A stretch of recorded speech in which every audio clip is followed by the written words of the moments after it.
Welcome back to the Lanterne Rouge Cycling Podcast for our weekly show brought to you by Join Cycling. I can't remember the last time we've done a weekly show. We've had the Tour de France, men and women, taking us all the way through to July. We were then supposed to do this on Tuesday, but then Remco Evenepoel decided he had bigger news and we had to do an emergency podcast. Yeah, I know. They should see it. They should know what our content calendar is. It's a monthly show at this point.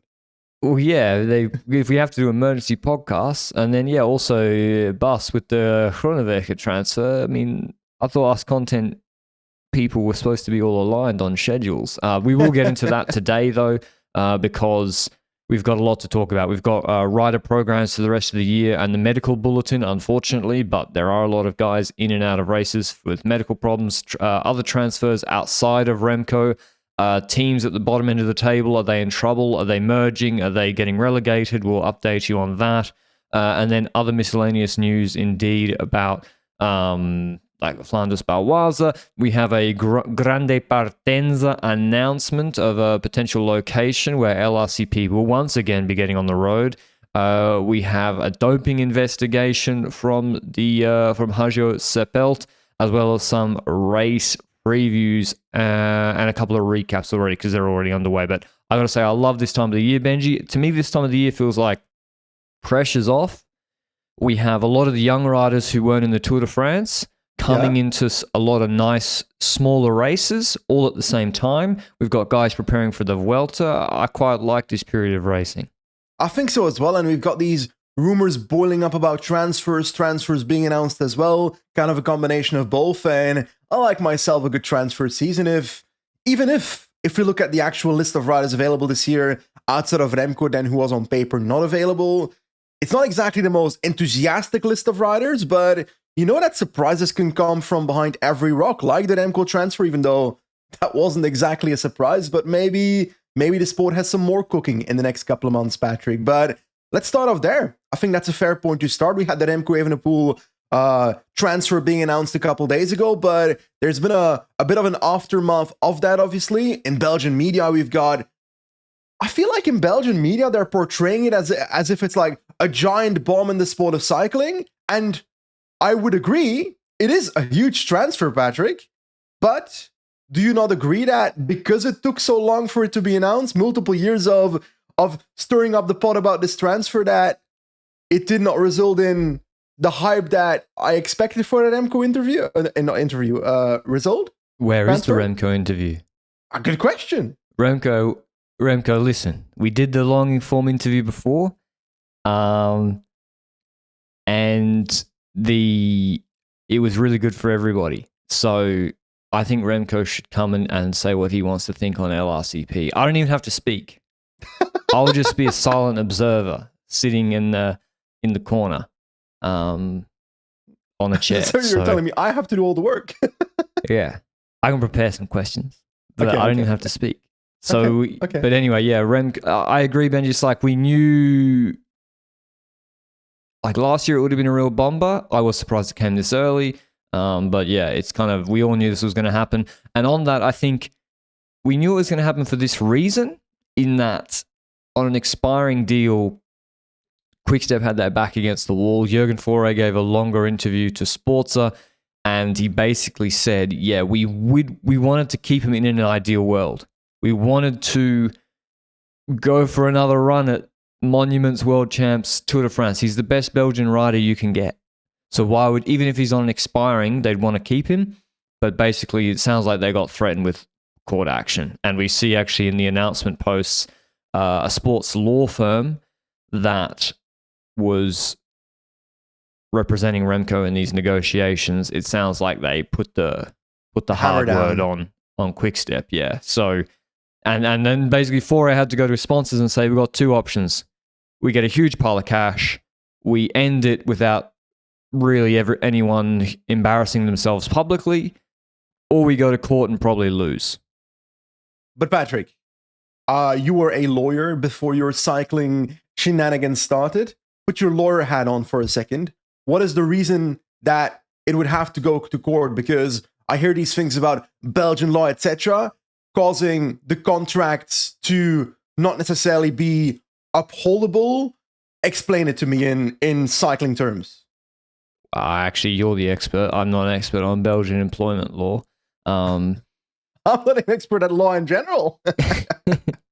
In Belgium, basically, it sounds like with any employment contract, you can, like a short-term, fixed-term contract, you can buy out the contract, which for the annual salary, which is counterintuitive because the value of a contract might actually be, in the sports context, it's very strange because if you're paying a guy 300 grand a year who's worth 1.5 million a year because you've done a really good deal and extended him early, the buyout's then less, even though the surplus value, the premium on that contract for the team is actually way higher than if you were paying him 1.5.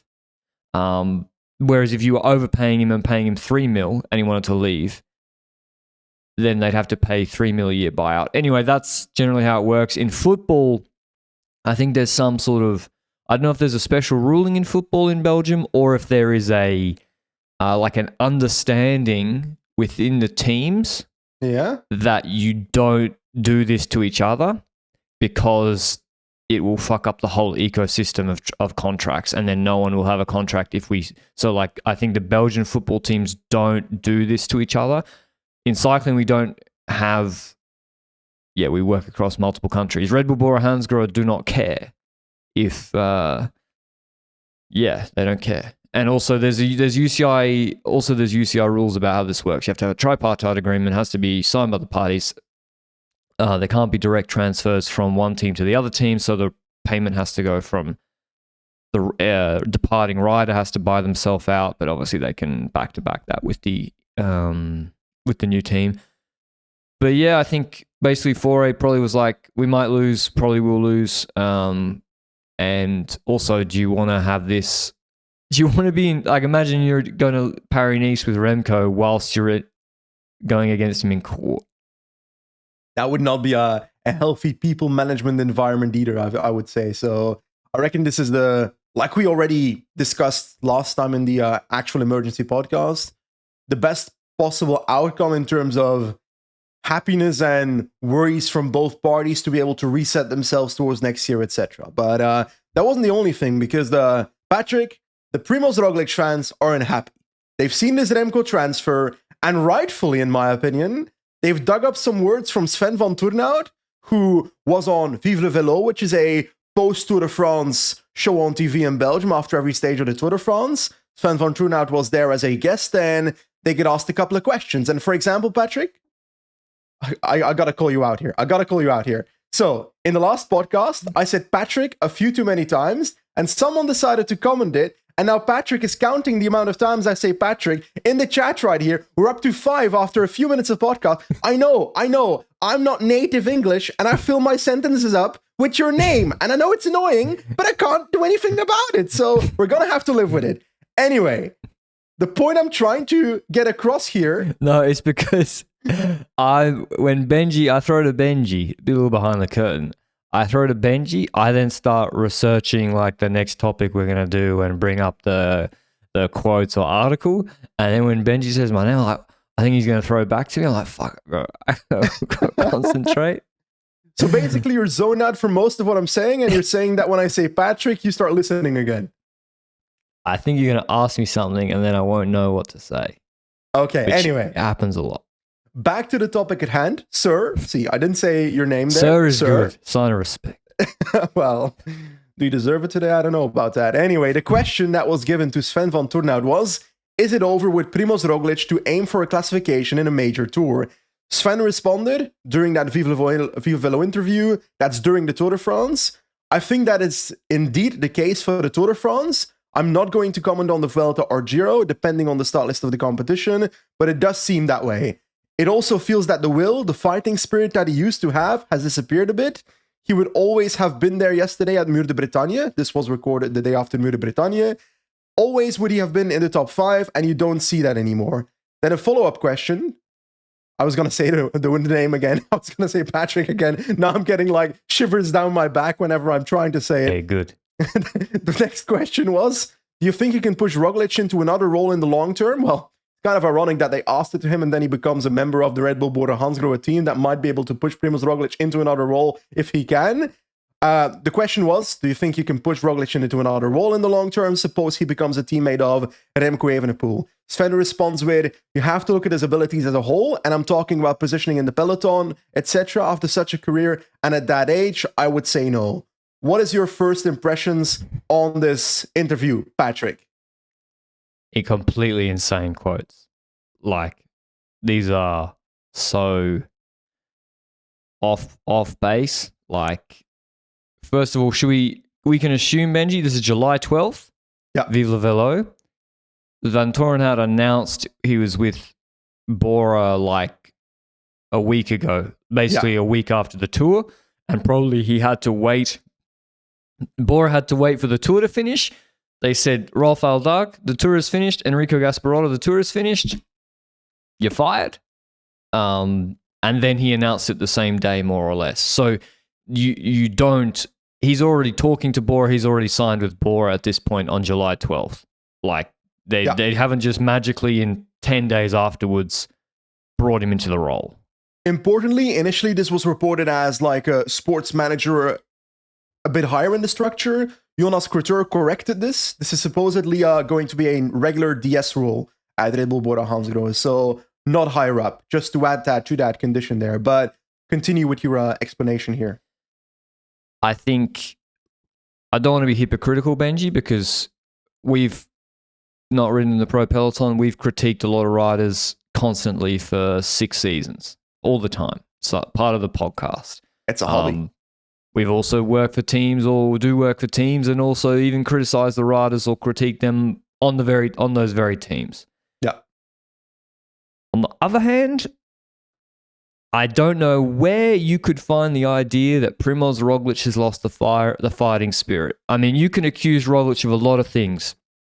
Leaving Visma, was it actually going to help him win the Tour de France? The answer was no in the end. Positioning, crashing, that has been his fault, yada, yada. You can accuse him of a lot of things. 2022, too passive when in his prime. Fighting spirit? I'm sorry, this guy went to the Giro at what was he, 35? Yeah. And which a race he's already won. A race he probably didn't want to do because he wanted to peak for the Tour. He crashed out. He then was sick, was on antibiotics. He then went to altitude, probably without his family again, after the Giro. After he came into this season and won Catalunya against Juan Ayuso, who won everything else in spring. He then prepared at altitude. He then came into the Tour de France and was basically 4th on GC level at the Tour.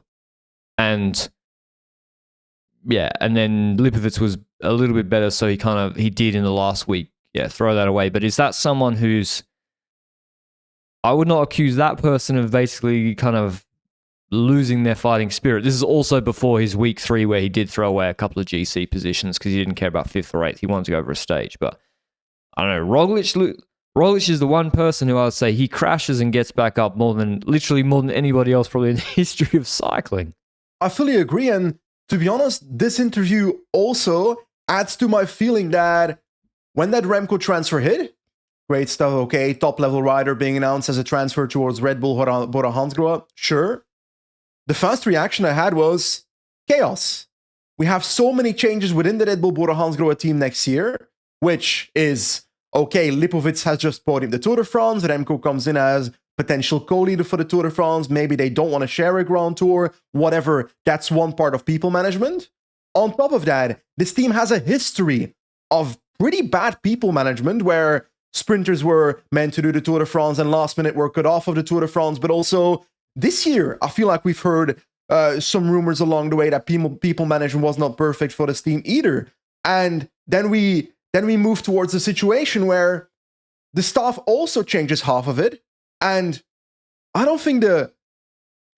sometimes think that when you have a team and the management didn't necessarily work together properly, let's say hypothetically that was correct, and then the people management was not fair, by just replacing half the staff, you won't instantly fix the people management and you won't instantly fix the problems either. It's a project. It's like the links of the chain. Every link of the chain for potential success is present, but it's going to be a project to link those chains to link those links together to get the chain properly working. I just made a random metaphor that I don't even know if that remotely works, but you know what I'm trying to say. No, actually, Benji, what you're talking about is like a system of engineering. So like what you're talking about is integrated systems. So like a team is an integrated system. Okay. And you have to make sure each part is working together properly for the system to work and function as you want it to. And then I look at this interview, and you're not going to tell me that if we go to next year and then Remco Evenepoel goes to a race together with Primož Roglic or Florian Lipovic, for that matter, that there's inherently going to be some bias from Sven Vanthourenhout towards Remco Evenepoel and versus Roglic and Lipovic. And Lodewijk as well, if he also becomes a DS. I don't know if it has been confirmed or not. But this is what we were saying. Like if I look at Pogačar, Benji, at UAE, how many staff and Pogačar is not even a good example because there's no co-leadership needed. Yeah. But like, I'm pretty sure he brought in his mate as a soigneur this year. Fine. Like, that's fine. That's normal. Remco as well, by the way. Yeah, I mean, guys, Richie Porte would do that or whatever, bring his mechanic. You'd be my mechanic. Yeah. I mean, I've seen you working on your bikes. Yeah. That's just rude. I would bring in Mrs. Naesen as the mechanic. I think she's probably better than both of us. Yeah. We're keeping our names, I'm afraid. It's Miss K. Oh, is it? Okay. So, yeah. Mrs. Rouge didn't keep her name. It's legally Mrs. Rouge. Neither did you. You turned into Rouge. This is legally Mrs. Rouge. Fuck, what else was I talking about? I have absolutely no clue. You become my mechanic? Yeah, with Pogačar. So like, I don't think, like, how many signings can you point to that where you're like, oh yeah, Pogačar wanted to bring in his entourage? Like maybe Novak from Bahrain, who also is a good rider who they needed to do that role every year. So it's not like, and he's the best rider. Pogačar's pretty good. Like he also probably he could do that. You know, you should agree to that. Whereas this, like, how does it work when you go to the Tour de France next year, like you say, Benji, and you say, how do we make a race plan with Sven Vanthourenhout and Klaas Lodewijk in theory, if he's there? Florian Lipovic is like, am I going to be co-leader? They're like, nah, get on the front and ride for Remco because he effectively pays our salary. And like, and I also want to make another thing clear. And this is like a thing from all sports where people ascribe a mental deficiency to a physical limitation. Primož Roglič was not in the top 5 on Mur de Bretagne because he could not push the 5-minute power. Yeah. That is why. He could not push the 5-minute power required. And you can have a conversation about whether he's physically declining relative to the others. I think I'd agree with you there. He is. It's inarguable. He is physically declining relative to Vingegaard, Pogačar. But it's not that he doesn't want to be there. He just could not push the 5-minute power on Mur de Bretagne. And he did everything from what we could see to be in good shape at the Tour. So that's unrelated. I agree with you on everything, but I do think that Roglic didn't necessarily help his argument with his I don't care interviews. Also in week 1 when he was saying, I don't care. So that kind of stuff. But he did. He did care. Like he did care, but he said he didn't. You don't... Yeah, like you don't turn up to the Tour in top 5 shape after being sick on antibiotics because you don't care. Yeah. He was just saying that to reduce, because he probably knew he was a bit not coming in on the level he wanted. Anyway, to me, this is untenable and Roglic has to go. Like, Roglic should do one more year on Bahrain, Astana. Yeah. Or Movistar. Lotto and Intermarche. Movistar would be sick. Imagine. I think so as well. Yeah. So Adrian Mobile. Take them to pro team. Would they get invites? I don't think so. But yeah, I think, and I'm not saying, I'm saying it just seems untenable for Roglic there. And I'm quite surprised that Also, when Vanthourenhout's like, yeah, he couldn't be possibly a helper for Remco. I'm like, what? The guy who was 4th in GC at the Tour because he's a bit bad in positioning couldn't help at all. Are you serious? That's ridiculous. He's in the top 5 climbers in the Tour de France. Now, whether Roglic should want to do that, another question. Of course, he shouldn't want to do that. But anyway,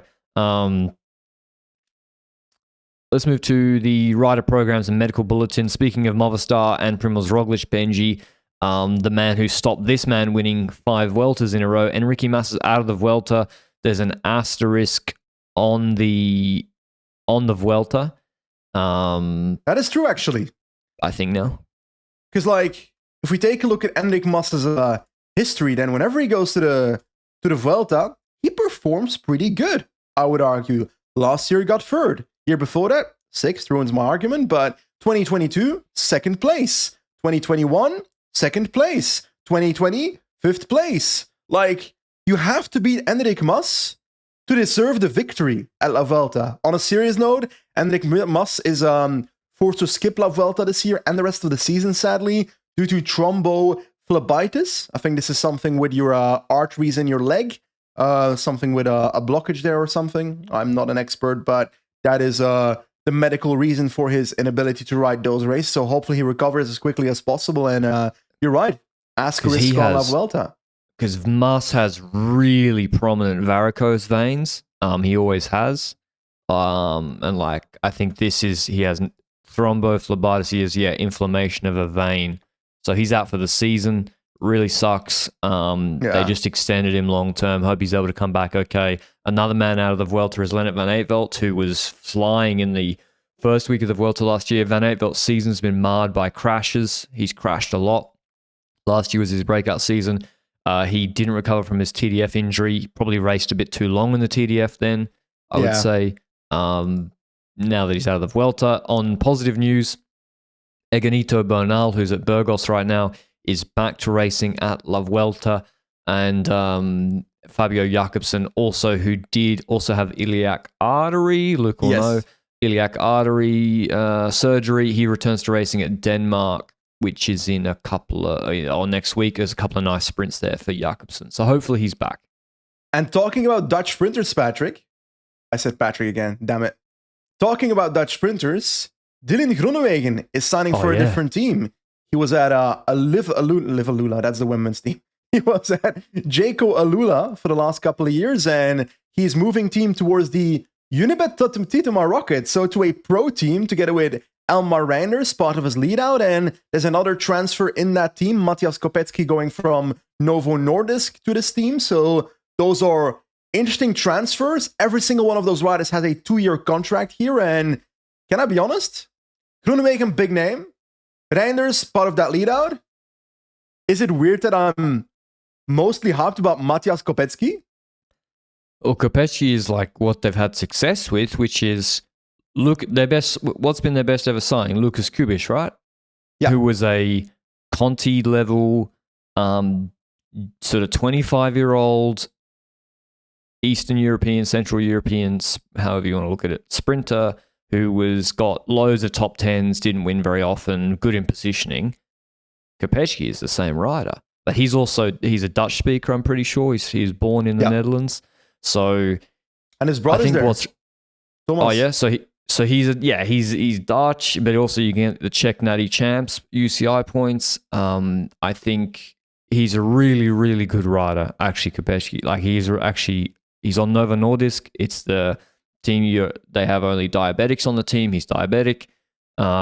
His results, considering he doesn't have a lot of team support all the time. The results he's getting all the time in these really technical, tricky races. He doesn't have the biggest sprint, but his positioning is really, really good. And at 22 years old, he's just someone that, I mean, to be honest, a lot of World Tour teams should have signed Kopecky. Like, not just Titi Marot, and that's why it's a really good signing for them. But I'm looking at, even Soudal Quickstep should have signed him. He's a Dutch speaker, he can position, he can do classics, you do a full Belgian program. They should have been getting this guy. I fully agree, because this rider is a rider that, if I look at him now, he can consistently get top 10s at 1.1 races, Belgian 1.1s, French 1.1s. He can do it.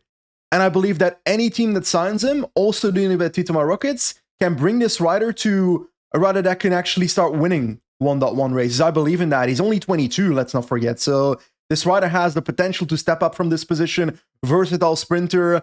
I would say that Belgian 1.1s, I expect a victory next year from this rider. And he's top 10 in every fucking race. Mate, he's cooking. He's cooking.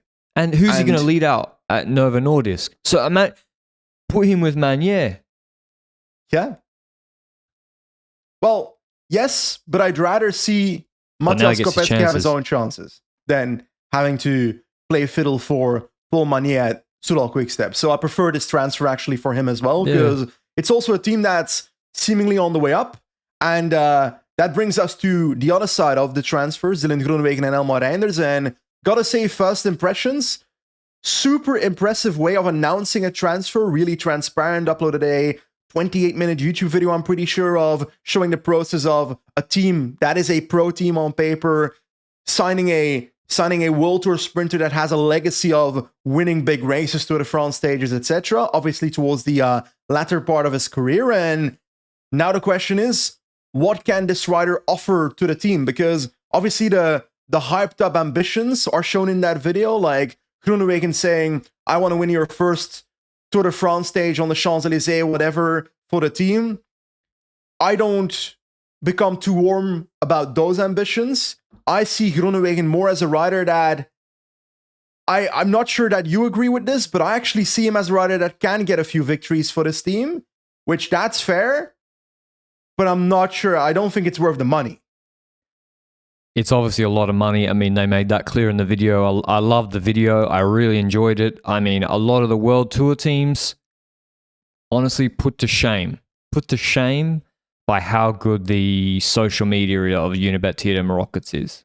Remco's transfer, for example, the announcement was a 200-word press release. On that, you just reminded me. I just want to do the Paul Lepera celebration. That's the best celebration I've seen for a while.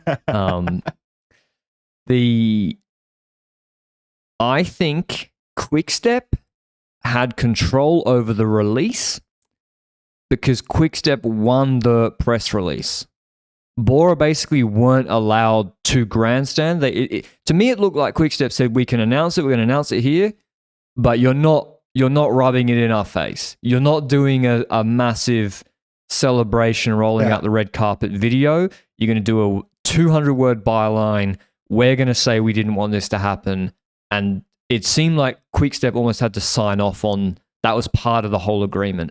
Anyway, back to, because otherwise, like, it's the weirdest announcement ever. Back to Tierema, like, they just put the other teams to shame. On the actual substance of the transfer, Benji, I'm in two minds. They say we want to be at the Tour de France, and the goal is to win on the Champs-Élysées in a sprint in the Tour de France. I think of all the riders available on the market that they could sign, Dylan Groenewegen gives them the biggest chance to win a Tour de France stage, because they're not going to sign a climber that can win a climbing stage. They're not. Because even from the break, Thymen Arensman, they're just not. Yeah. Number two, probably a puncher, neither, because Mathieu van der Poel and Pogačar exist. Number three, even like a classic sprinter, not happening. You need, again, Van der Poel or Van Aert or Pedersen. The only option is a pure sprint where there's complete variance, and Groenewegen has won 6 Tour de France stages in 5 different Tours de France, including last year. So he is the rider that gives you the chance. This year there was like 3 flat sprints, which wasn't helpful for him. But you got to be at the Tour de France. And so to me, they must think they're getting an invite in 27. If we go through that in our heads for a second, then we see the position they are currently in. What are their chances of getting invites in the next 2 years as well? If we take a look at... It all depends on relegation. It depends on do Wanty and Lotto merge, which we'll get to in a second? Do Arkea B&B Hotels cease to be a pro team? Do Cofidis get relegated? Because if Cofidis get relegated, that's probably a big problem for the Rockets. It depends on so many moving pieces. I think they're looking at, and then what? Tudor got the who got the invitations this year, Benji? The organizer issued invitations to the Tour de France. It was Tudor Pro Cycling and INEOS. Yeah. So they have to hope that INEOS get the automatic wildcards, and that then they're going to compete with Q365 for the discretionary invitation. Yeah, it's like, it's not completely impossible, but it's got to be a challenge. And it will also depend on teams folding and so forth, because it's not just which teams get wildcards, etc. You can also move up because one World team falls apart, one Pro team falls apart, in the sense of Arkea, for example. We'll get to that in a second. It's also on the list of notes here, but there's lots of missing pieces here. And then to me, I don't see Dylan Groenewegen either. Like, Groenewegen for me can win a couple of 1.1 races in a year to score UCI points like that. But he's also not the rider that I'd select and say, okay, Groenewegen is going to be winning, I don't know, let's say 1,500 UCI points in 1 year. That I don't see either, you know? That's the problem, is that maybe he can, and you got to be honest, I think he could have a better train at Unibet Tierma Rockets, although Reinders is not maybe helping with that, but he might in theory have a better train at the Rockets. I don't like it because it doesn't get them any more invitations. No one actually, like, Groenewegen's not like a draw card like Alaphilippe. They already have a very good race program. They already did Paris-Roubaix this year, so them doing Paris-Roubaix does suggest that ASO is, it's not that far-fetched that in 2 years they give them the Tour de France. So it's not getting you invitations. Is it scoring you a lot of points for the money? I'd say Maciej Kopecki is going to score way more points per euro of salary than 100%. Groenewegen. I mean, he's going to. And so if they want to become because what you actually want as the pro team, what you actually want is to get the automatic wild cards and be in the Alpecin position of 3 years ago, so you're not relying on an organizer to invite you. So I think it's a very risky transfer. It's not in keeping with how they've built the team so far. It's not a Peter Sagan level BORA transfer either. It feels like Christoph to INEOS, but more expensive. And Christoph's also it was like a proven classic sprinter. Yeah. So he was scoring loads of points. That being said, if I do turn off my brain as a cycling fan, I do think this is an epic move. I like it. I like seeing a rider like Dylan Groenewegen going to a Dutch pro team and starting that project, continuing that project, stuff like that. But if I turn on my brain, I'm way more hyped about Kopecki joining this team than I am about Groenewegen joining this team. But let's hope we are proven wrong for the sake of the Unibet Tierma Rockets. But that's not the only transfer on the list. We have Attila Valter joining Bahrain Victorious, and there's an add-on to that where Team United Shipping, that's a Hungarian Conti team that did well at, I think it was maybe the Tour de Hungary. They have a few good riders like Bal and Veldhofer, who is actually moving to the Bahrain Victorious Dev team next year together with his teammate Mihailo Stolic, because Team United Shipping is starting a strategic partnership with Bahrain Victorious from this point onwards. So that's an intriguing aspect as well. But Valter to Bahrain, obviously he's leaving Visma Leasebike. He initially joined the team. There were some public information about, okay, maybe as a GC option. I saw him more as a mountain domestique for the team, and that's kind of what he became for the first year and a half of that collaboration. Towards the end, I wouldn't say fell out of grace, but more that he wasn't going to a Grand Tour in support of Jonas Vingegaard, stuff like that. It wasn't really happening for him. So I think if we then go to a transfer to Bahrain, then I actually don't mind it as much. I don't know what money it's going to be based on, but I see options for trying to get in the breakaway, etc. Although, from the history of Attila Valter, I do vividly remember that he had trouble getting in breakaways for most of his career. Yes. In the Giro, for example, he would get in the break, but maybe spend a lot of energy to get in there. I do think sometimes there can be like a target on your back if you're riding for Visma, and maybe there's a super team in general. yeah, if you're, because then they're like, why are you getting in the break? Are you a satellite rider? Or Visma are getting in the break today. They weren't control. Green light. Let's get in the break. You know what I mean? It's same with UAE. If you see UAE going in the break, generally speaking, with Wellens, you're like, oh, break might win today because Pogacar's not going to control behind Wellens. So everyone's like, fuck, jump in the break. So maybe at Bahrain, you get a bit more license, a bit more freedom. It's a 3-year deal. He's only 27, just turned 27. I think he can perform at Bahrain and score a load of UCI points. He can get leadership in one-day races that really suit him, hilly one-day races. He can do Tour de Hungary, which will be important for the team with their new sponsor, which he's a proud Hungarian. He has a business in Budapest now. So I think for Volta and for Bahrain, it's a good move. I think so as well. Although I do think that we've seen across the last 2 years of the sport that Bahrain Victorious' budget is restrained because we haven't seen any. Well, we obviously had the transfer of Lenny Martinez last year, which had a bit of money in it. But outside of that, it's been a bit stagnant when it comes to transfers. Valter, I don't expect him to be on 7 figures either. So I think that's more of the continuation of that.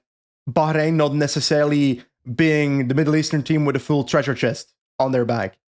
And United Shipping is a new sponsor. He's the biggest Hungarian rider. So United Shipping is also sponsoring the Welter team then, or? No, but there's a strategic part. Like, these things grow progressively. And so, yeah, maybe it's not direct. They're not directly paying money now to the team, but I think it doesn't hurt to have the best Hungarian and most visible, famous Hungarian rider on the team who's only 27, and can still score results. So, hopefully, Volta gets that freedom and, gets like at Strade 23, like he was 4th, and gets back to that sort of form. Who else? Mate, Sven-Erik Bistrom to UNOX. Benji's favorite rider. No. I'm not having this. I'm not having these accusations. You love him. I distance myself from Sven-Erik Bistrom. Okay, that's rude now. Sven-Erik Bistrom, I think 2-3 years ago, solid domestique. Really good rider at UAE, etc. He moved to, for some reason, I always want to say Decathlon. It's Groupama FDJ. I wouldn't say he had the best years at Groupama FDJ. I think to me, he's been half invisible at the team. I vividly remember that UNOX was trying to sign Sven-Erik Bistrom 2-3 years ago before he went to Groupama FDJ, and they chose to sign Leknesund instead because Bistrom is also actually kind of an expensive rider back then. And now UNOX Mobility is ending up with Bistrom 2-3 years later, which in my opinion is past Bistrom's expiry date. If he wasn't Norwegian, he'd be packing fish for a living. So there you go. Then I thought I said it rude. Well, that's true. If he was Australian, yeah. So yeah, he'd be catching kangaroos in the outback. Yeah. Some retirements. Elizabeth Deignan and Alan van Dijk are retiring at the end of the year. Some of the 2 long-standing, most well-decorated riders in the women's peloton. So yeah, I guess they've both had incredible careers. Deignan, let me bring it up.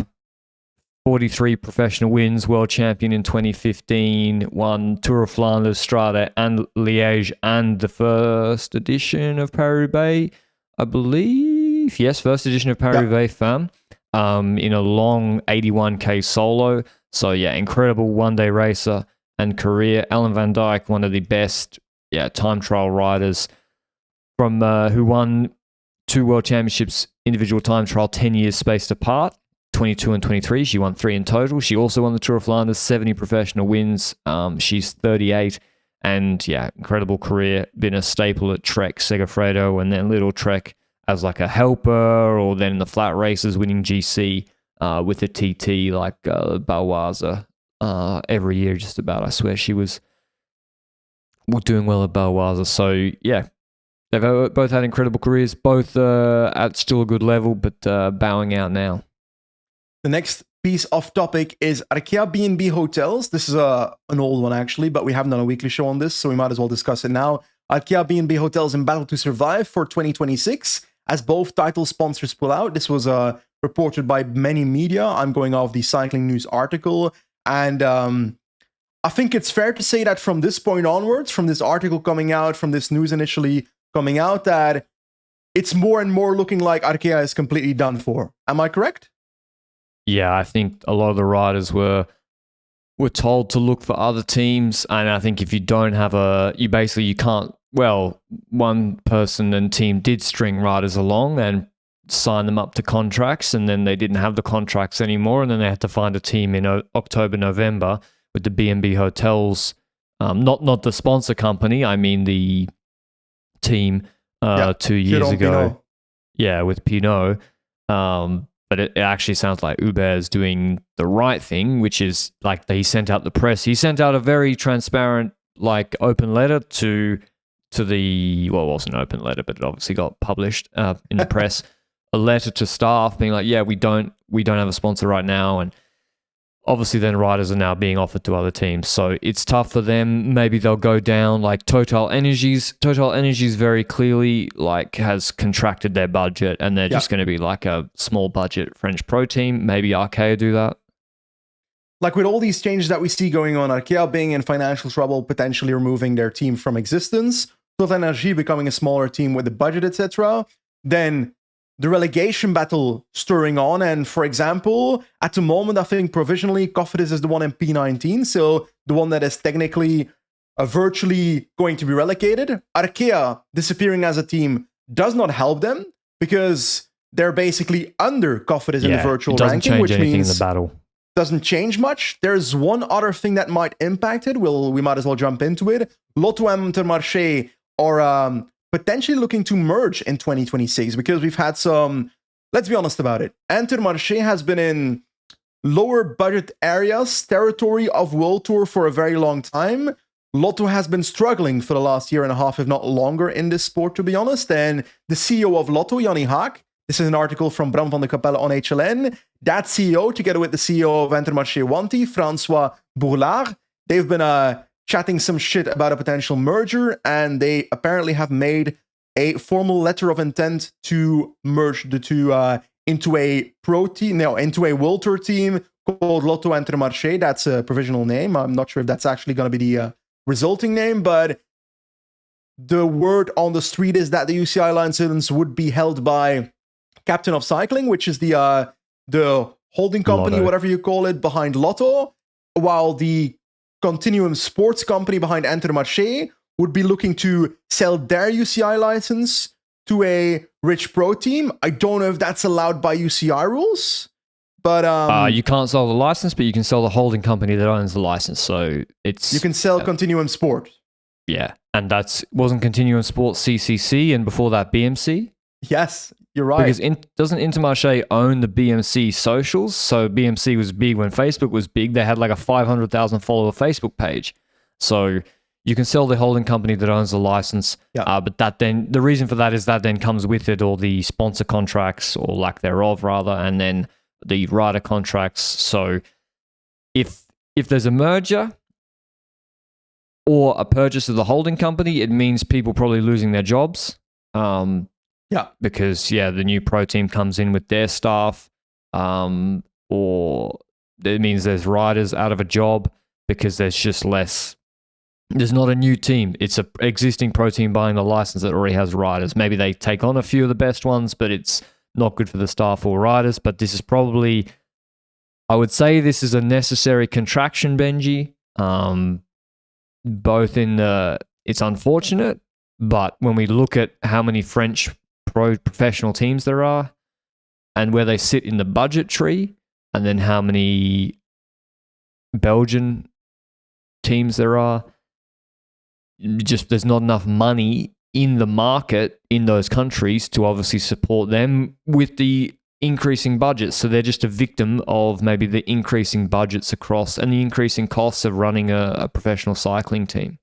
That is very true, but then I'm looking at the individual teams, and I'm seeing, obviously, currently Lotto has a roster of X amount of riders, but then I look at how many riders are out of contract at both teams, Intermarche and at Lotto, and they probably are going to end up with roughly 30 riders if those teams combine, but it's actually intriguing to think about, because then you've got, hypothetically, if this happens, does that have any impact on the ongoing contracts of one of the teams? Let's say Continuum Sports, their license is sold.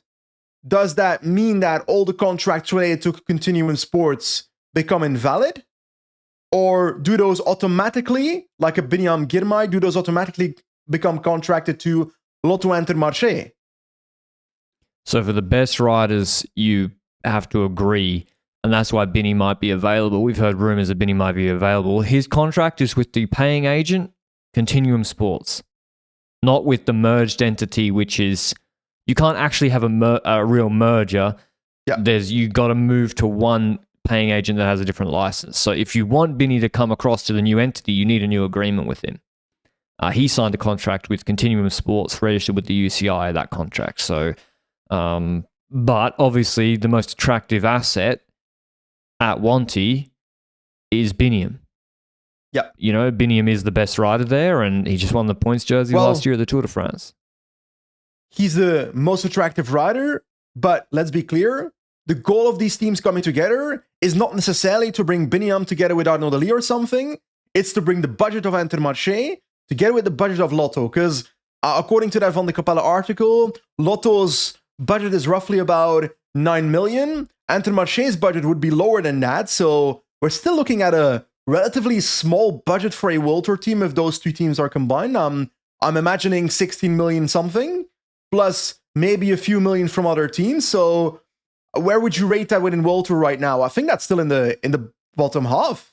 Yeah, still in the bottom half. He probably bottom third.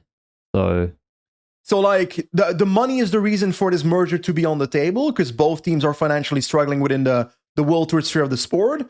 I fully agree with you that it's because the budgets at the top are changing, the budgets at the average are changing, the medium budget in World Tour is probably going up as well, to the point that these smaller teams have to adapt, and when there's not an unlimited pool of money available in these countries, which, to be honest, Belgium is one of the biggest countries when it comes to the sport of cycling in terms of financial investment, I would argue. So for that to happen, it does show that, there's not as much financial interest in this sport than I would hope for, though, you know? Yeah, exactly. That they've not. I mean, there's also probably been problems. So apparently, Lotto, the company, weren't the easiest to deal with co-sponsors, and we'll see how that works if indeed this merger happens. But it is a shame because, just like with the Arkea story, these teams have produced and developed very, very good riders.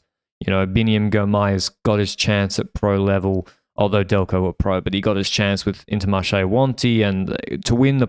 It's sad that they won the green jersey in 3 stages of the Tour de France a year ago with an African rider, and a huge story, and still can't find the money in the market. That's a shame.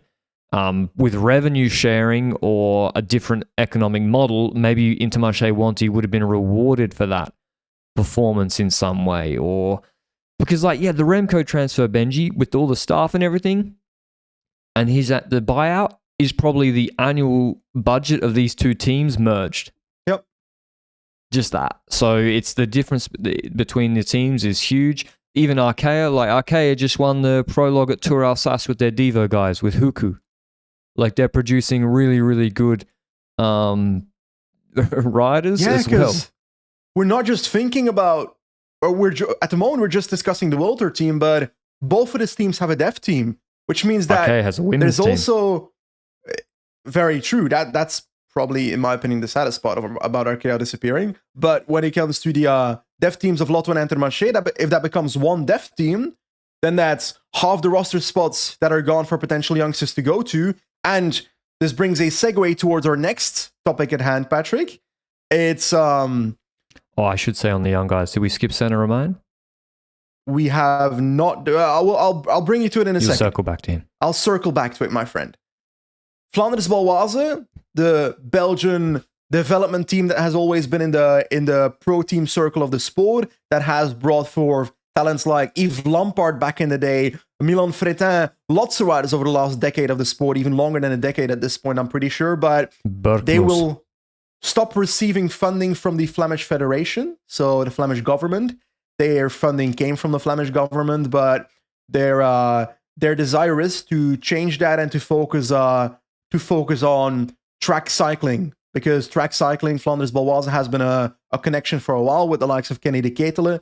But 2026 is going to be the last year where this team gets funding. 2027 is where the team will on paper stop existing, which I think that's actually really sad, because we have seen a transition within the sport that every single World Tour team is creating their U23 team. For example, Soudal Quickstep has a Soudal Quickstep Dev team. And then certain teams also have a U19 team, like the Red Bull Rookies, for example. So we've seen teams build their own development pipeline, but those development pipelines tend to go after riders that are U19 for the junior team, U23 for the Dev team.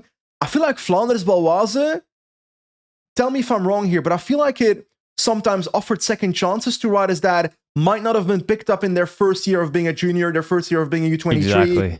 and brought them a second timeline for which they could move up to World Tour. In doing so, actually becoming a solid rider. Like Milan Fretin is an example, in my opinion, of a rider that took a bit longer to get to his level that he currently is. At 24, he's showing that, okay, he's getting consistent results there. And in 2024, he started getting solid results as well. As maybe not the best example, because he was 23 when he did that. But there's certainly examples on the table of riders that took a bit longer to move on to that World Tour level to get a contract there. These Devo teams don't want to take on a 22-year-old for 1 year on a rental. They don't want to. They want to have them at 19. So with the current Devo ecosystem, I think it was more important than ever for these teams like Topsoil Vlaanderen and Baloise, which they were, or Flanders Baloise, or in the Netherlands, a Block, the Conti team. They were who had Frank Vandenbroek, because no one wanted to take him in a Devo team because he was too old. Frank, and look at him now. So these teams are really necessary for these 22, the late starters. I mean, actually in Central and Eastern Europe, it's almost easier. If you're a Slovenian and you're 22 and talented, Adrian Mobil will just take you. Or United Shipping will just take you if you're Hungarian or Serbian. I would have liked to have seen, if they are so determined on stepping out of men's cycling, that they build an equivalent instead in women's cycling. Because we've seen in women's cycling that the grassroots are a bit behind. Quite a bit behind in certain areas. And I think that's where I would have really enjoyed the Flemish government putting money in to try and develop that, compared to, in this case, track cycling, which it's probably still good that they invest there. I'm not going to start stabbing track cycling here, but it doesn't warm my heart. Yeah, it's a shame. I mean, I'm going to read out the alumni from one season on 2014 and what this team produced. Victor Kampenaerts, this is 2014 Topsoil Vlaanderen. Victor Kampenaerts, Jasper de Beust, Tim de Klerk, Yves Lampaert, Jonas Rickard, Stein Stiels, Edward Turns, Tom van Asbroek, Gijs van Hoeke, Otto Vergade. He was also at Cofidis, if I recall. That's crazy. That's a crazy number of riders. So, and I really believe, that's why I like the Bike Aid team in Germany too. I really believe that age is important, of course, but yeah, if someone takes up cycling at 18, right, then of course they're not going to be competitive in their first year of U23 against guys who've been racing crits since they're 14. But they're taking up a sport at 18. They might have been doing another sport. Like, look at Lipovitz. Maybe the Devo teams are more open to taking some older riders. They can still do the .2 races. Yeah, it's a shame. Speaking of young riders, Alpecin de Koenig have announced that a couple of more Urukai are coming up. So, yeah, it's like Edward Plankart leaving, but it doesn't matter because the Rudolph network will just forge more classics riders in the Mines of Moria or wherever the Urukai are created. The Mines of Moria. It's not? No. So Saruman is the boss of the Uruk-hai, basically. Yeah, Christoph Rudolph, yeah. In Isengard, like the circular fort. Oh, yeah. And then there's this one tower that is in the middle, obviously, where Saruman is like looking at his troops, etc. in the two towers. And then within that circle, I'm pretty sure, they initially had trees, and next to it was the forest of Fangorn. So they started cutting the trees to try and make Uruk-hai from the trees. I'm inventing this from my head because that's how I interpreted the movies and the books. But then within that circle, I'm pretty sure they started digging up holes in the ground. The orcs that came from Mordor when the alliance between Isengard and Mordor was signed in when the merger happened, Patrick, between the two. And then those orcs started working within the ground, I'm pretty sure, pulling Uruk-hai out of mud. That's how I interpreted it, Patrick. So I think, yeah, Rudolph goes to the Forest of Wallers. He digs up a cobble, from what I'm understanding, and then Senna Romain pops up and he says, "Who do you serve?" And he says, "Mathieu van der Poel and Jasper Philipsen." I think that's fair. Although Senna Romain, I think the first time he popped in my head was when he broke the Col de Rottes KOM. I don't know. The breaking KOM's gimmick, we got to stop with the Col de Rottes gimmick. It worked. Yeah, we got to stop with that. He also comes from Akroch Tormans, by the way. I don't know what that is. Brother, that's the club team. Can I call it? I think I can call it it's that. Club Where team, yeah, it's club team. Remco Evenepoel was part of that team. Lots of Belgian talents. Emil Verstringen from Alpecin was part of that team. Gianluca Polleflid on Decathlon was part of. Thomas Kopecki was part of that team. Lots of riders were part of that team across the years, and I reckon we can find 50 World Tour or Pro Team riders within their history of existence that are now top level riders in the sport. But Senna Romain, he's just like, I'm telling you, you're all going to be watching your TV screens in maybe 18 months or 2 years. You're going to see a Belgian classic, and you're going to see this guy on the front drilling it into the Molenberg, and you're going to be like, who is that? And don't be surprised. I mean, he's a first-year U23. He was third in World Championships last year, juniors, and he came third in Roubaix and second in Liège. Third in Roubaix and second in Liège. Two quite different races in the U23s. As a first-year U23, he's a big boy, nearly 1.90 m. He's Dutch. So again, Alpecin are almost getting more of the Dutch riders. Like they got Del Grosso, Van der Poel, and Romain. Van der Poel's Belgian. Yeah, and exactly. Well, yeah. So Senna Romain, really, really big talent. He's just another versatile classics guy. They have Aaron Dox, who's more of a climber. He's in his third year U23. He was quite good at the end of last year, but he also was like 12th in Roubaix. Even though he's small, he can do it all. And then Leonard Belmans, he's a bit older. He's just like a Misk Rouleur who's probably going to perform better than you'd expect. He's going to be a trucky in one races, I reckon. Yeah, he's just a big unit. He's a bit of an Ico Bastians. Yes, maybe better than Ico Bastians. I think so too. Tim Rex moves up from the Visma Lease like dev team to their World Tour team, so that's the next child moving up to a World Tour team. And I'll give my personal opinion here. You've told me how solid he was at the Giro U20. No, was it Giro 20? Yeah, the Giro Next Gen. U23 Giro, yeah. As apparently the last domestique for Nordhagen in those climbing stages. I do feel like it might be 1 year too early. Thing is, he's turning 22 next year, so he's already third year U23. Comes from one team before this. Yeah. So Rex is a versatile, like, he's actually like a climbing rouleur. So his job is to pull on longer, like shallow climbs, like he did in Tour de l'Ain yesterday, pull the flat. Not a great sprint. Can do a classic. Yeah. The idea is that he can do that role. Okay. At the Tour de France, not the classics. Yeah. I don't think he'll be in the Tour de France team next year, but actually Rex, like on the long, shallow climbs already is pretty solid. Okay. So he's just he's good in that role, motivated by that role. But you're right, Benji. When you look at the scoreboard, it's not Senna Romain. Yeah. But it's also because he rides in support, most likely. Yeah, like you look at that, watch the last Baby Giro stage that Nordhagen won, like Rex reduces the group to 8 guys and then explodes, which if you're a U23 rider, you got to be very confident that people are watching you be a good helper. Because at the end of the day, a lot of scouting is done on your data, but the data is only looked at if you have results.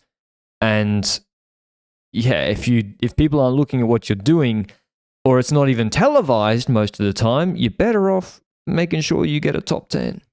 But the benefit then is that he's already part of a World Tour structure. He's already part of a World Tour development pipeline, which means that there's at least one World Tour team that knows his data.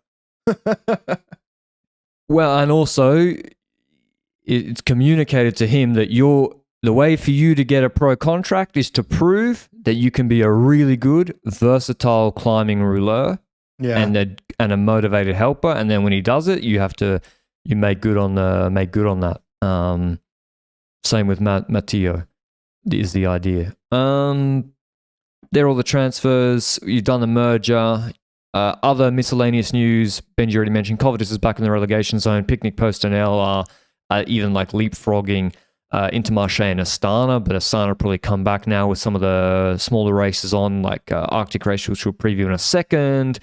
LRCP, Benji, we're going to Eastern Europe again. We're going to the Balkans. We're going. I think we're going to Bulgaria. What's the news? Giro d'Italia 2026 is set to start in Bulgaria, according to the Minister of whatever, Miroslav Borsos. What a name.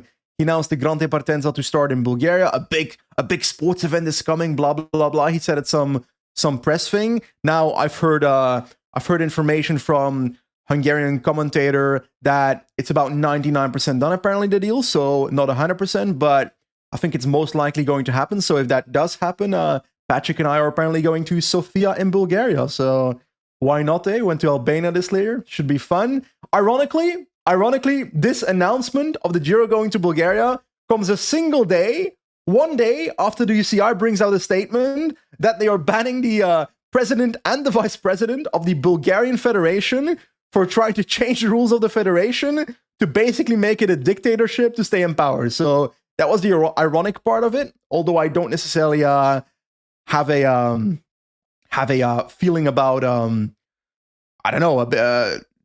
that this is connected to the actual Grande Partenza happening. But Patrick, that was a speedy piss, my friend. He just went for a nature break and nobody attacked him. No UCI fines, nothing. Yeah, the negotiations between RCS and Bulgaria is primarily happening at governmental level, because this is above federation, as in the tourism board or the tourism arm of the Bulgarian government is negotiating with RCS. I have to say, Benji, if you want to like promote your city and have LRCP think it's really great, I reckon having a Grande Partenza works. We went to Albania, we're like, this was sick. Or regardless of whether the race starts in your city, you can invite us to host the podcast there. I don't care if the Giro starts in your city. We can do a podcast anywhere if you pay us. So I woke up early. I agree. I mean, yeah, if the Bulgarian Federation, if it's a bit dodgy, I mean, you're siphoning up, get LRCP in. What's that video of the guy who's like, corruption is bad unless I am involved in the corruption. You see that guy? Funniest shit I ever saw. Well, I should. It's funny. To be clear, we are distancing ourselves from any corruption. Unless we are involved. Then we support it. It is good.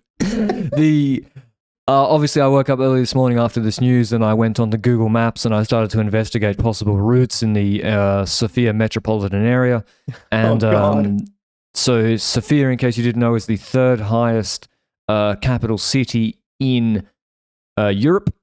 The first highest is obviously where I live, and the second highest is Madrid. Sofia is at 550 meters altitude. It is at the southern end of the city is the Vitosh Mountains.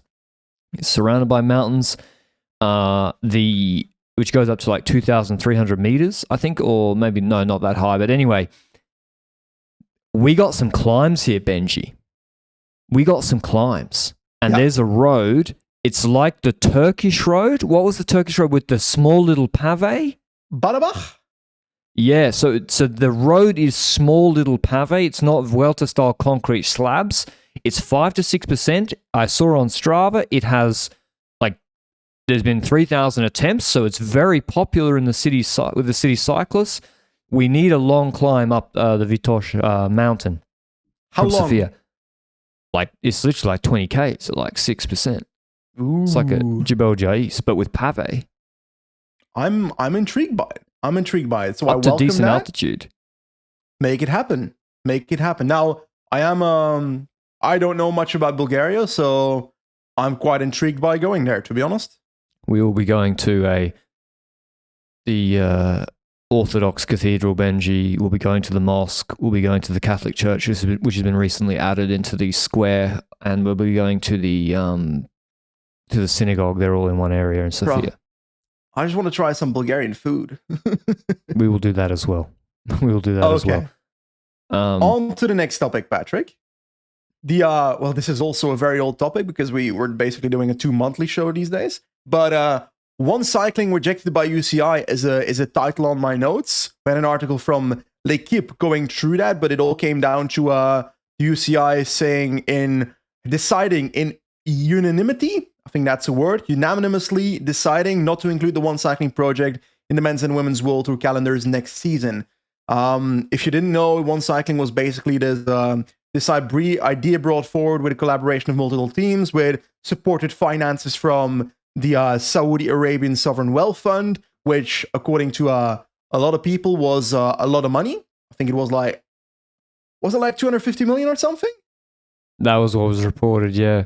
And we had I think more leaks during the start of this year. Obviously during the Tour de France it's quietened down a little bit, which is the biggest show in town. But yeah, the UCI effectively saying that OneCycling's incompatible for the time being with their calendar. There was subsequently a little bit of not backtracking, but I would say a door opening. Okay. Where Lepardien then said, but we're really interested in working with the investors behind OneCycling and with the project to see how to work together to move cycling forward. I don't think this is a closed story. I think this is probably going to accelerate now, maybe after the Vuelta, I would say, because if you think about it, all the people involved are focused on the big races, and then when that finishes, more work is being done on stuff like this from September, October onwards. I don't think it's the last we've heard of it, but for the time being, it sounds like it will not be incorporated in the UCI calendar, which has literally been released for 2026. Yeah. So basically, I think the way we're going to take this on as podcasters is that OneCycling's been a rumor for the last 1.5 years. There's been actual, not rumors, but facts coming out by people involved. And I reckon once it gets closer to being something more stern, connected, concrete, we will probably do like a proper podcast on it if it does end up happening. So I think that's the best way to do it, because if we keep yapping about it for 2 years straight and nothing comes out of it, then it's a waste of time to start yapping about it, in my opinion. But I think this is noteworthy. It's the first public acknowledgement of it by the UCI and Lepardien. And yeah, I think it is interesting that they said they wish to continue discussions. I'm now reading the quote: to continue discussions with representatives of the project to collaborate on the internationalization of the World Tour calendars and the economic development of the sport. So, which I agree, like we got to bring back American races, World Tour races. We have to have better start lists if we're going to have World Tour races in China and Australia. But yeah, we got to have American races, just for selfishly. I'd love to go to Sofia. We had a good time in Albania, but LA, baby. Olympics. New York. If I can swing somehow a race and then go and see the Mets play, then I swear there is a cycling race in New York, the New York Classic or whatever it's called. Yeah, the Grand Premier in New York, which is a point 2. Alberson, Devo guys do it. Henry Ulig did well at it. You should know. Yeah, I think Noah Ramsey wrote it as well. I'm pretty sure. But anyway, the next topic of hand is one that we are a little bit more sad to hear. It's the ongoing situation with INEOS over the last 2 months within the sport of cycling. And this all dates back to before the Tour de France, where before the Tour de France, German TV channel ARD released a doping-focused documentary made by Hayo Seppold, which is this German guy that tends to be relatively well known for making doping-related documentaries and bringing forth ongoing investigations, etc. This ARD documentary stated there's still an accomplice from Dr. Schmidt. If you don't remember Dr. Schmidt, this goes back to in the 2010s, there was this doping program that got found and shoved out of the way, with Dr. Schmidt being a very important figure within that doping program, the Aderlass program, I'm pretty sure what it was called. And well, basically, this ARD documentary stated that there's still an accomplice from Dr. Schmidt working in modern cycling at the INEOS team that also worked at Team Sky in the past. Those were the allegations in the article. And then, according to ARD again, court papers in the Aderlass case found a series of messages between the staff member, this between brackets accomplice, and Dr. Schmidt in 2012, when this accomplice was supposed to be working for Team Sky, specifically saying messages like, do you still have any of the stuff Milram used during the races? Milram is a team that existed in the 2000s with the likes of Erik Zabel, etc. within the team. So that was a team back in the day in the earlier years of my viewing experience of the sport of cycling.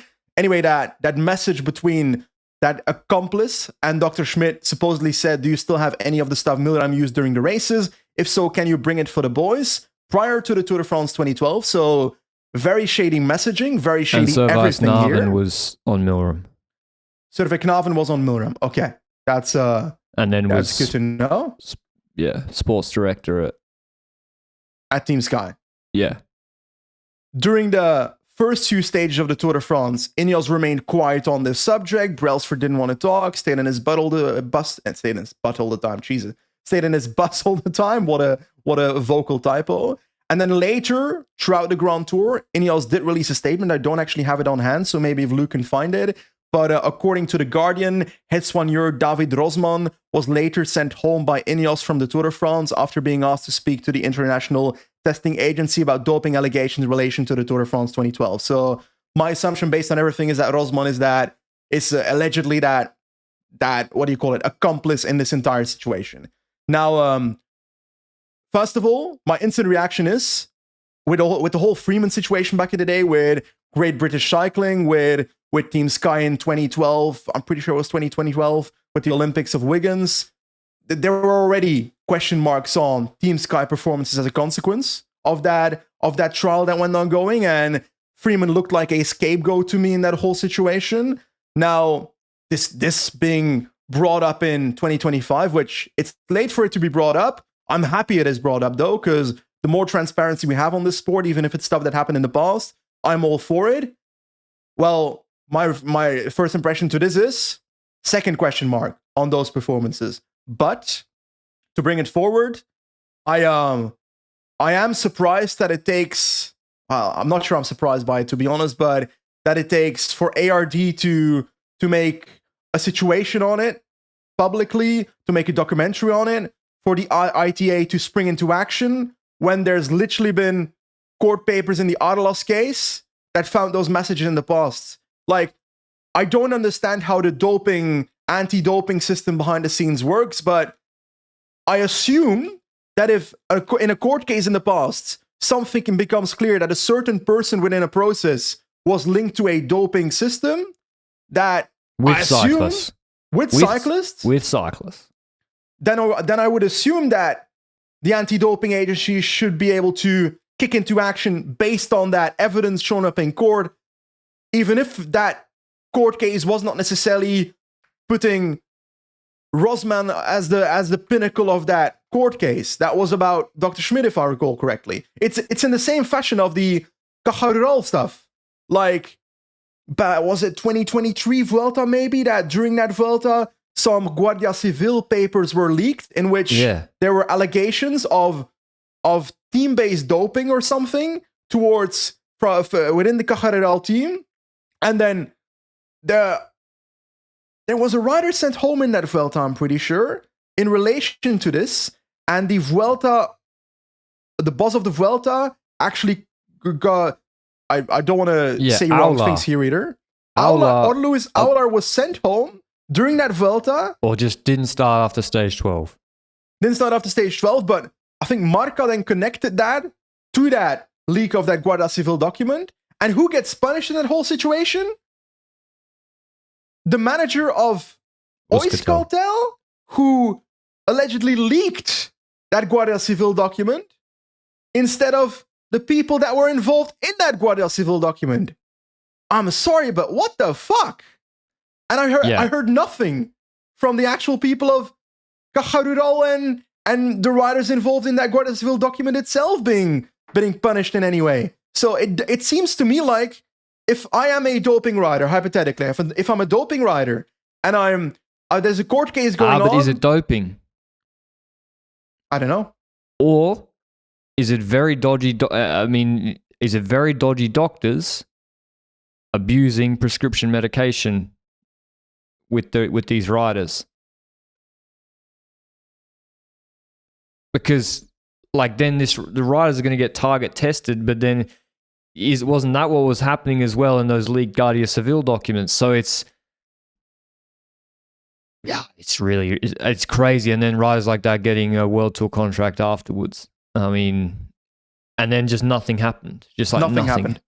Just like nothing happened, and everyone saw the leaked docs. Everyone saw them. You can say that 90% of the journalists within this sport have seen that document. And then, but this is what always happens in cycling, Benji. Like, Lance was punished severely, probably appropriately.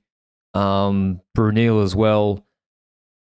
But then it wasn't fully resolved.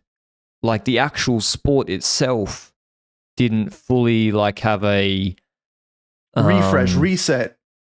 Yeah, like whether it Cleansing. was a moment of you couldn't fire everybody because then the sport would have to stop, but an actual open, a transparent look at what really happened, and everyone could, guilt-free or without having their results removed or without losing their chance to work in the sport in the future, have the chance to say, okay, this is what happened and why it can't happen again. Same sort of thing happened with Schmidt. I feel like with Adelas, it was like a few people got done.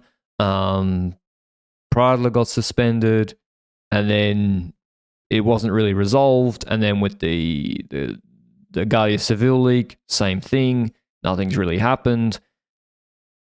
And credit to Hajo Seppelt. We'll see what happens. There's now an ITA active investigation into this, apparently. It is a shame that Tymon Arensman gets asked about this after his stage win, and he's like, I don't know. That is on the team. Yeah, he's like, well, what am I supposed to know? I was fucking in middle school in 2012. No, on a serious note. Pogacar even got asked. Pogacar was like, what do you know David Rosman? Because he's Slovenian? He's like, no. No, but on a serious note, Arensman being asked is a failure of the team to be ahead of it before Arensman is put on a stand with a microphone in front of him. So I think that's worth criticizing the team for. But just in general, their lack of transparency in the first part of the Tour de France, I personally did not like it. But to your point of earlier, I do think there's a difference between, let's say, rider A does doping in, let's say, 2008. Pure random number I'm figuring out here. Let's say rider A does doping in 2008. After his ban, he comes back to the sport. I'm fairly okay with riders that have done doping getting a second chance in some way.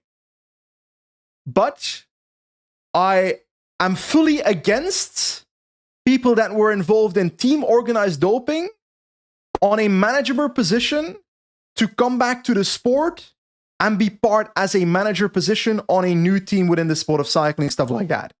So and it's a very, very important distinction. Yes. A rider doping in the 90s or early 2000s. Still don't like it. Themselves as a rider, it was cheating. But if they admit what they did and acknowledge it, and there's lots of these people half of the World Tour staff almost.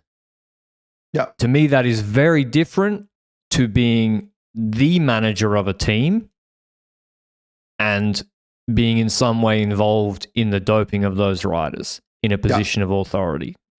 Maybe it's not so different from other people's perspective, but to me it is very, very different. And one is much worse than the other. Yeah. And yeah. Okay, race previews. We've already had a few stages of the Tour of Poland. We had a sprint on stage 1 won by Olav Koy. Stage 2 was an uphill sprint won by Paul Lepera, who did this celebration, which I didn't know what it meant. But anyway, he took the leader's jersey 2 seconds ahead of Vasek and Langalotti. Jan Christian went early. Yesterday's stage, we have to have one of these in the Tour of Poland. It was a nice part. I actually liked the parcours. 3,500 meters of climbing all across short hills, steep hills. There was a crash on the final descent before the pivotal Cat 2 climb. It was a peloton of 30 riders. Vasek crashed, abandoned. Haig crashed, abandoned. Lepera crashed, lost a lot of time, but wasn't put on a time gap. Micah crashed. The peloton, there was a breakaway with Kel O'Brien. Ulisi just attacked on the descent. He was 5 seconds out of the peloton, not far with Lorenzo Milese on Movistar. The peloton self-neutralized because Bahrain and UAE blocked the road for their teams, or maybe the organizers told them to neutralize. Ulisi's gap goes to 1 minute 30 because the peloton's literally riding with brakes on. And then the organizers tell the peloton to stop. They then tell Ulisi to stop halfway up the final main climb. It's a flat finish. The time gap, the time gap's just started to be 40 seconds. It was originally a minute. It could have been 1 minute 30. It could have been 10 seconds, really. I mean, when did the peloton really neutralize? The peloton is then going to start with a gap of 40 seconds. They're going to play for the stage win with no GC positions. I don't know why there was no GC positions, because there was no safety concerns for the remainder of the stage. It wasn't raining. It was perfectly safe finish, uphill finish. And the most controversial part of this stage is that dropped riders were allowed to come back to the peloton and then contest for the stage win. And not just drop riders, helpers of riders who wanted to win the stage. So the peloton was small. It was a hard stage. Most teams didn't have more than 3 riders. And Attila Valter comes back to pull for Matthew Brennan, who now can win a sprint. Ben Turner comes back. He was properly dropped. Nowhere near. For INEOS. And now Kwiatkowski's going to pull for him to win the stage. They don't stop it happening. I think, they had to when they didn't. And these riders basically start coming into the back of the peloton just keeps growing. In the end, Ben Turner wins a sprint. Attila Valter for Visma is there pulling back the breakaway full gas. It was just a farcical stage. I mean, the results have to stand as what they were, but it was a farce. It was a farce, and then I think Polish media reported after the stage that the win of Ben Turner might be revoked, but I've looked into the UCI rules, Patrick, and sorry for saying Patrick again. There's a segment about a grouped restart. These are new rules since July, if I recall correctly, this year. And this basically says that if accurate timing is unavailable, or if time gaps were less than 30 seconds at the time of neutralization of the race stop, the race resumes as a group start. So basically, the riders that were dropped off the back of that peloton at the time of the race being neutralized, there's technically no accurate timing available, which means that they are allowed to rejoin the peloton rules-wise and restart with that peloton. I think this is a failure on the rules. I think the race should be expected to keep the dropped riders behind in a situation of neutralization. And on top of that, also when you just look at the race itself, if you look at the race itself and Ben Turner wins the race, okay, if you revoke Ben Turner's win, who deserves it? Because the entire race was influenced by dropped riders. You said it. A certain rider came back, started pacing the breakaway back. The breakaway chances got reduced by the riders coming back. In doing so, whoever won that race after neutralization would have been impacted, influenced by riders that were dropped pre-neutralization. Which means if you revoke it now, you might as well not have raced the last 30 kilometers of this race. It's too late now. I mean, INEOS, they bring back the split in the final K with Kristen in it, with Kwiatkowski, who then does the lead out for Turner. And then Bilbao gets onto Turner's wheel, uses the lead out, comes second. It's too late. Turner has to keep the win. Kwiatkowski, very happy to see him back in good shape. Yeah. But yeah, it was not great. Today we have a sprint stage. Tomorrow maybe another versatile sprint stage. It looks like, Jan Kristen, UAE got multiple GC options. They're trying to keep McNulty in GC. So they got Kristen, Mike, and McNulty. The final stage is a TT.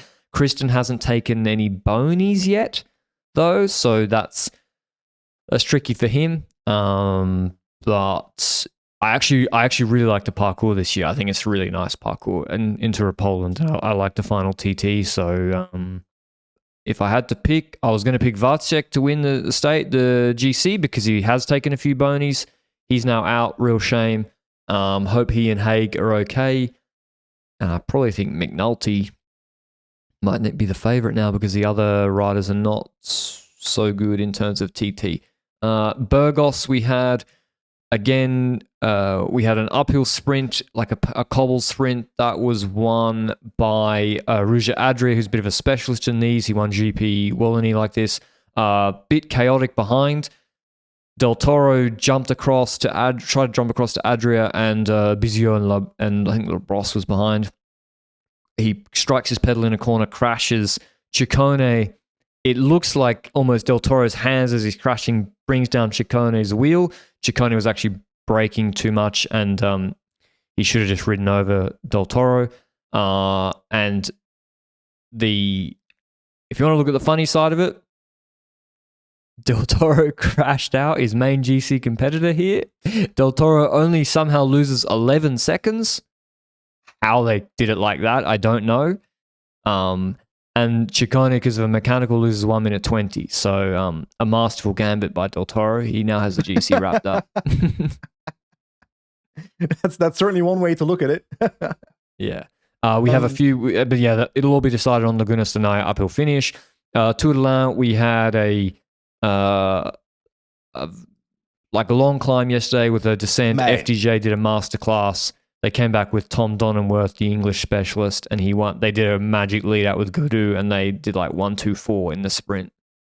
Like this final does show that FDJ had everything under control in terms of, okay, we need to launch the lead out at this point in the race. We need to make sure this rider in this position, we know the final perfectly. While some other teams might have been less prepared for this final, but it also is another victory in the pocket of Donenworth, who has not actually won much this year, if I recall correctly. I don't think he's won anything this year. So first victory for Donenworth this year at his first year at the World Tour team of Groupama FDJ.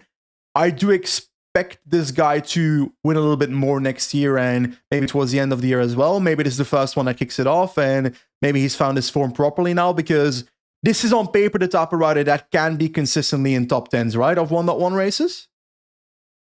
Yeah, he's kind of a versatile rouleur, a bit of a kick on him, climbs okay. Not sure how good he is in the classics, though. I think he is better in like Route d'Occitanie, Tour de l'Ain style races. Is that because of positioning? Yeah, I dare say. Maybe because he is a late starter. Did deserve a pro contract, though. Arctic Race of Norway also starts. We have a lot of sort of uphill sprints. Or like, I think the main GC stage is the Malselv, 3.7 Ks, 8% climb. And then otherwise, it's like hilly sprint stages. We have Alexander Kristoff here. He'll be wanting to win a couple of stages. He's on 97 pro wins. He's retiring this year, so he wants to tick off 3 more wins. There's a good opportunity here. He is against Ballerini, who's in very good shape. Scaroni, I dare say, it'll be, Pidcock's here. Pidcock's here, sir. Some quite nice punchers here, Benji. Pidcock, Scaroni, Kevin Vermarker, Dunbar. Rick Plumbers will be involved in a couple of these sprints, I dare say. Jonas Gaines on Team Flanders Baloise is maybe their best rider. Sven-Erik Bistrom, the second coming of Jesus Christ. Your guy. Where did this begin? It began in like TDU 22 or something. I swear he came fourth in TDU GC in like 2019 or something. Anyway, that race is coming up. Hopefully Christophe takes a couple of wins. This looks like another Astana 1-2-5 on GC to me. Clément Champoussin also has form in this race. Pidcock should win this GC, to be honest. I don't know what form he comes in, though. I don't know, Benji. These Astana boys on these Point Pro 4-day races. Puncher finish. I'm not having it. Pidcock should win this GC. Probably because Pidcock should be able to take some bonies on the other stages too. It's a great parcours for Pidcock. It really is. Okay. Lots of racing this week. We have, if you're watching the Tour of Portugal as well, on some days this week we have 5 finishes of a pro race in the afternoon, just the way we like it. But yeah, thanks for listening as always. It was a longer one than we expected, but we had to catch up on a lot of news. Hope you enjoyed it. When will we be back, Benji? Mate, I have no clue. Next weekly show? We'll be back with a weekly show next Monday or Tuesday, unless we have another bomber, maybe Primoz Roglic leaving Red Bull to or something. Lotto and Intermarche. Will not happen, but Roglic to Quick Step with Landa. Who stops that?